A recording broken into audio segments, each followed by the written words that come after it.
Competitive gaming. It went from, hey, let's see who is the best at Street Fighter at this one arcade, $2 million prize pools, screaming arenas, and fans treating esports players like they are rock stars. It is a wild ride.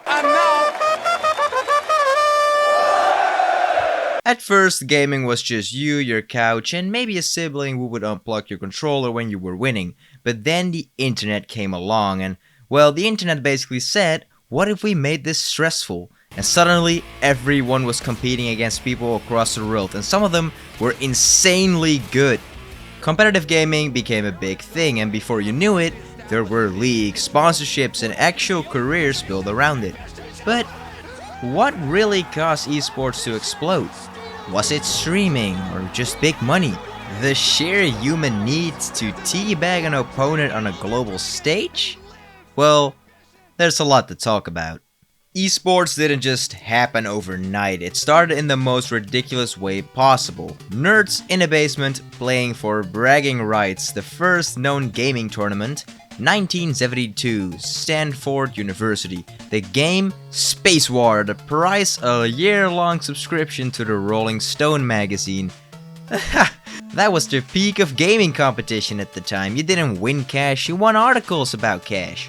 Now when the 80s hit, that was big time because the arcade culture took over. High scores mattered. If your name wasn't on the leaderboard, were you even trying? But the problem was, you weren't really competing against anyone. You were just hoping some 12-year-old named AAA didn't just destroy your score after school. Then the 90s came along and said, hey, what if we made it even more dramatic? Enter Street Fighter 2. This game didn't just introduce competitive gaming, it defined it. Players weren't just smashing buttons, they were learning frame data, counter picks, and actual strategies.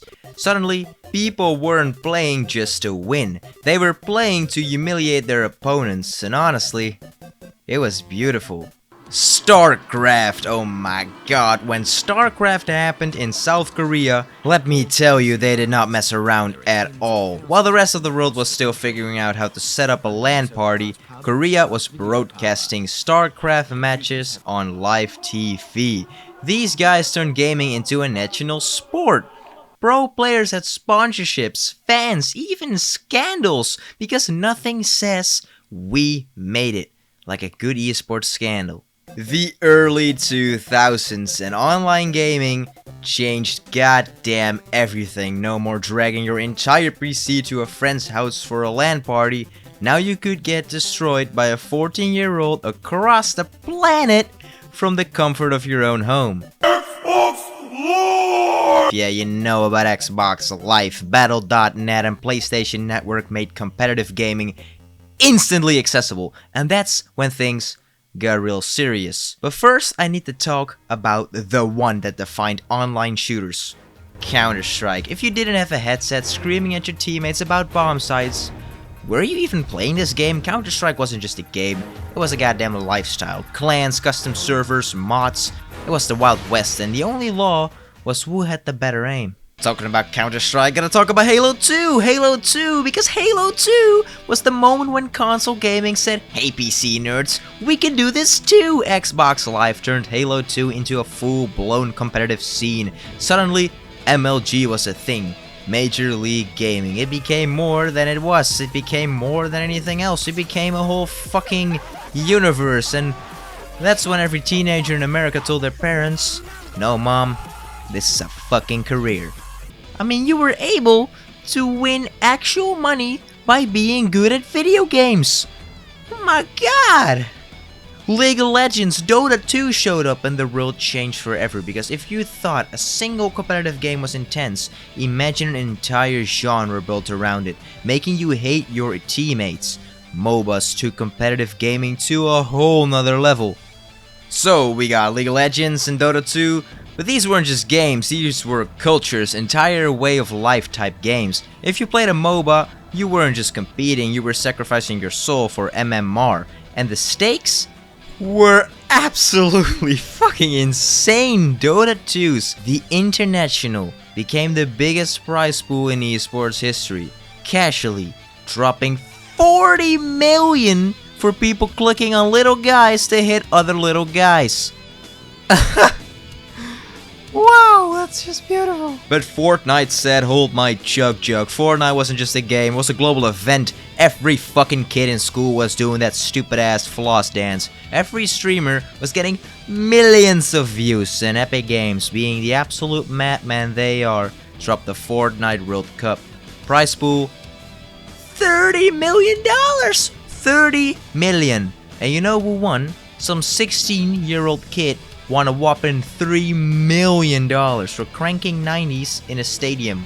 Meanwhile, their doctors, people who save actual lives, they're making less. Guys, gaming is officially going mainstream. And if you thought that was well enough, well, we gotta talk about Valorant, because Riot Games took everything from Counter-Strike and a little bit from Overwatch, smashed them together, and boom, an instant esports hit.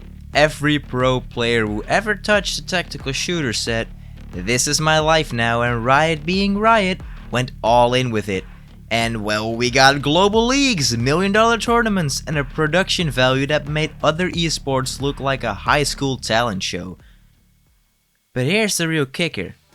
Streaming truly changed everything. Twitch, YouTube, and Kick. These platforms didn't just broadcast esports, they built them. Back in the day, you had to find tournaments, maybe catch a rerun on some obscure website. Now, you open Twitch and boom, live high-stakes gameplay in an instant. And because of streaming, gaming isn't just competition anymore. It's an entertainment. Esports players are celebrities. Some of them aren't even the best players. They're just fun to watch. People don't just tune in to see who wins. They tune in to see personalities, the drama, and the insane plays that can happen. Trust me, these matches can be more intense than some of all those other sports matches you might be watching.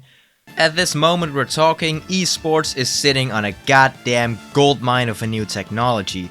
I mean, artificial intelligence, yeah, I know AI is taking over everything, but in gaming, it's already changing how we play. Competitive games are using AI for smarter matchmaking, coaching tools, and even training bots that can clap actual pro players. OpenAI's for Dota 2 bot team literally destroyed some of the best human players in the world. We're living in a time where robots are speedrunning our own games faster than we can. This is a little bit scary, I do have to be honest. I mean, I'm not all for AI. I mean, it truly ruined the so-called AI anti-cheat that Counter-Strike 2 has. Basically no anti-cheat. So it's still a little bit of a mix and match. It's not too great, it's not really good, but hey, it might get there, and if it actually can get there, it might become a very useful tool.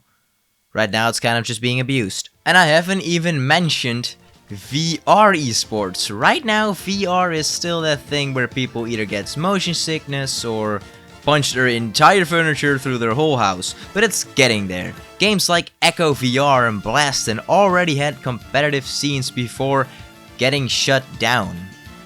Well, we can all say rest in peace Echo Arena, gone but never forgotten. But when VR gets serious, imagine an esports tournament where players are actually dodging, running and physically fighting to win. It's like we're slowly turning gaming into a real-life Dragon Ball Z. But hold up, because even mobile gaming has its own little esports industry. Or if I might actually have to say, it's kinda stealing the entire esports industry. Remember when mobile gaming was just Angry Birds? Well, those days are gone. Games like PUBG Mobile, Mobile Legends, and Call of Duty Mobile are pulling bigger numbers than a lot of console and PC tournaments. And if it all wasn't crazy enough for you, gaming is creeping into the Olympics. Yeah, the actual Olympics. They're testing out esports as a real medal event, which means we're heading toward a world where some dude might win gold for getting a pentakill in League of Legends, and honestly, that might be the most 21st century thing to ever happen. Right now, it's the year 2040. Esports has officially replaced traditional sports. The Super Bowl gone. The World Cup rebranded to a Rocket League tournament. The Olympics? Nothing but VR sword fights and Counter-Strike. The 100-meter dash replaced with a guy bunny hopping through a digital obstacle course while yelling easy clap at his opponents. In the meanwhile that was happening, some kid in his Tesla Cyberbat just won $15 million in a Roblox Battle Royale tournament. His parents absolutely devastated that he never became a lawyer. Now he has to accept that their child's ability to do a 360 no-scope has to pay off their debts. Meanwhile, the entire NBA collapsed after the NBA 2K became more popular than the actual basketball. LeBron James Jr. plays FIFA now.